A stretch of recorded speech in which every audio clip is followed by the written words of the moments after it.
চলে আসলাম আপনাদের সামনে আরও একটা নতুন ভিডিও নিয়ে। তো আজকে ভিডিওতে থাকছে আপনারা গস কাপড় যদি বিক্রি করেন, তো গস কাপড় বিক্রি করলে আপনারা হিসাব করবেন কিভাবে। 1 গজ, 1.5 গজ, 1 গজ 12 গিরা, 1 গজ 4 গিরা। তো এরকম কাপড় হলে আপনি 4-5 টুকরা কাপড় কেটেছেন, কিন্তু এখন টোটাল কয় গজ হচ্ছে আপনি মিলাইতে অনেক সময় লাগে। তো এখন আপনি কিভাবে মিলাবেন, তো সেই বিষয়টি আজকে আপনাদেরকে আমি বোঝাই।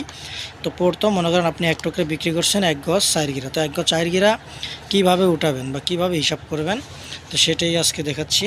তো প্রথমে আপনারা যদি 1 গজ 4 গিরা বেচেন, তাহলে আপনি 1 ইন্টু 25 এটা দিয়ে আপনি যোগ করে দেবেন। তো যোগ করার পরে এখন বিক্রি করছেন 1 গজ 12 গিরা। তো 1 গজ 12 গিরা হিসাবটা কীভাবে বের করবেন, 1 গজ 12 গিরার জন্য 1 ইন্টু 75, তো এটা দিয়ে যোগ করে দেবেন। এই যে দেখেন এখন টোটাল হচ্ছে আপনার 3 গজ। তো এখন আপনার দুই টুকরা কাপড় 3 গজ।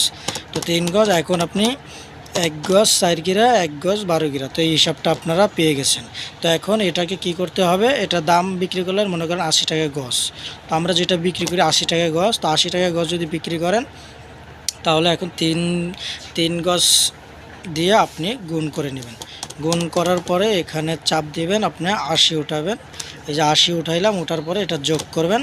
তাহলে 3 গজ যদি আপনি বিক্রি করেন 80 টাকা গজ হলো 240 টাকা 3 গজ কাপড়ের দাম।